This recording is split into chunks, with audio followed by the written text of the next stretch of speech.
ಎಲ್ಲರಿಗೂ ನಮಸ್ಕಾರ. ಕವಿತಾ ಕಿರಣ ಲೋಕಕ್ಕೆ ನಿಮ್ಮೆಲ್ಲರಿಗೂ ಮತ್ತೊಮ್ಮೆ ಸ್ವಾಗತ.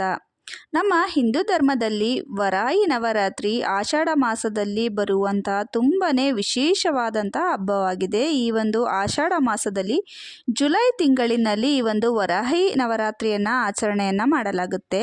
ಶ್ರೀ ಲಲಿತಾ ದೇವಿಯ ದಂಡನಾಯಕಿಯಾದಂತಹ ವರಾಹಿ ದೇವಿಯನ್ನು ಈ ಮಾಸದಲ್ಲಿ ಪೂಜಿಸಲಾಗುತ್ತೆ. ಈ ಒಂದು ವರಾಹಿ ದೇವಿಯನ್ನು ಯಾರೆಲ್ಲ 9 ದಿನಗಳು ಈ ಆಷಾಢ ಮಾಸದಲ್ಲಿ ಶ್ರದ್ಧಾ ಭಕ್ತಿಯಿಂದ ಪೂಜಿಸುತ್ತಾರೋ ಅವರಿಗೆ ಇಷ್ಟಾರ್ಥ ಸಿದ್ಧಿ, ಹಾಗೆಯೇ ಕೆಟ್ಟ ಶಕ್ತಿಗಳ ನಾಶ, ಹಾಗೆಯೇ ರಕ್ಷಣೆ ಅನ್ನೋದು ವರಾಹಿ ಅಮ್ಮನವರಿಂದ ದೊರೆಯುತ್ತೆ ಅಂತ ಹೇಳ್ತಾರೆ ಸ್ನೇಹಿತರೆ. ಹಾಗಾಗಿ ಈ ಒಂದು ಆಷಾಢ ಮಾಸದಲ್ಲಿ ಜುಲೈ ತಿಂಗಳಿನಲ್ಲಿ ಬರುವಂತಹ 9 ದಿನಗಳ ಕಾಲ ವರಾಹಿ ಅಮ್ಮನವರನ್ನು ಯಾರೆಲ್ಲ ಭಕ್ತಿ ಶ್ರದ್ಧೆಯಿಂದ ಪೂಜಿಸುತ್ತಾರೋ ಅವರಿಗೆ ಭೂಮಿಯ ಫಲ, ಹಾಗೆಯೇ ಆಸ್ತಿ, ಸಂಪತ್ತು, ಅಭಿವೃದ್ಧಿ, ಅಷ್ಟೈಶ್ವರ್ಯ ಸಿಗುತ್ತೆ ಅಂತ ಹೇಳ್ತಾರೆ. ಹಾಗಾಗಿ ಯಾವ ದಿನದಲ್ಲಿ ಅಂದರೆ ನಾವು ಈ ವರಾಹಿ ಅಮ್ಮನವರ ನವರಾತ್ರಿಯನ್ನು ಯಾವ ದಿನದಲ್ಲಿ ಆಚರಣೆಯನ್ನು ಮಾಡಬೇಕು ಅಂತ ಇವತ್ತಿನ ವಿಡಿಯೋದಲ್ಲಿ ತಿಳ್ಕೊಳ್ಳೋಣ ಬನ್ನಿ ಸ್ನೇಹಿತರೆ.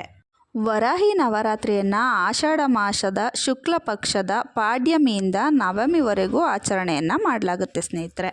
ಅಂದರೆ 2026 ಜುಲೈ 15ರಿಂದ ಜುಲೈ 23ರವರೆಗೆ ಈ 9 ದಿನಗಳು ಕೂಡ ಈ ವರಾಹಿ ಅಮ್ಮನವರ ಪೂಜೆಯನ್ನು ಮಾಡಲಾಗುತ್ತೆ. ವಿಶೇಷವಾಗಿ ವರಾಹಿ ನವರಾತ್ರಿಯಲ್ಲಿ ಸಾಯಂಕಾಲದ ಸಮಯದಲ್ಲಿ ಈ ವರಾಹಿ ಅಮ್ಮನವರ ಪೂಜೆಯನ್ನು ಮಾಡಬೇಕು.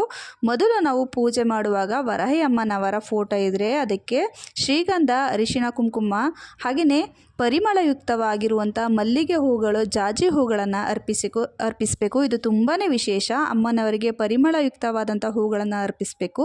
ಹಾಗೆಯೇ ತುಪ್ಪದ ದೀಪಗಳನ್ನು ಹಚ್ಚಿಸಬೇಕು. ದಿವ್ಯ ಪರಿಮಳಯುಕ್ತವಾದಂತಹ ಧೂಪವನ್ನು ಹಾಕಬೇಕು. ಸಿಹಿ ನೈವೇದ್ಯವನ್ನು ಮಾಡಿ ದೀಪ, ಧೂಪ, ನೈವೇದ್ಯವನ್ನು ಅರ್ಪಿಸಿ ದೇವಿಗೆ ಕರ್ಪೂರದಿಂದ ಮಹಾಮಂಗಳಾರತಿಯನ್ನು ಮಾಡಬೇಕು ಸ್ನೇಹಿತರೆ. ಇದು ತುಂಬಾ ಪ್ರಯೋಜನಕಾರಿ. ಸಾಯಂಕಾಲದ ಸಮಯದಲ್ಲಿ ಪೂಜೆಯನ್ನು ಮಾಡೋದ್ರಿಂದ ಹೆಸರಲ್ಲೇ ಸೂಚಿಸುವ ಹಾಗೆ ನವರಾತ್ರಿ ಅಂದರೆ ಸೂರ್ಯಾಸ್ತದ ನಂತರ ಪೂಜೆಯನ್ನು ಮಾಡುವಂಥದ್ದು ತುಂಬಾ ಒಳ್ಳೆಯ ಫಲಗಳು ನಿಮಗೆ ಸಿಗ್ತಾ ಹೋಗುತ್ತೆ ಸ್ನೇಹಿತರೆ. 9 ದಿನಗಳು ಕೂಡ ನೀವು ಇದೇ ರೀತಿ ಪೂಜೆಯನ್ನು ಮಾಡಿ ತುಂಬಾ ಒಳ್ಳೆಯದಾಗುತ್ತೆ.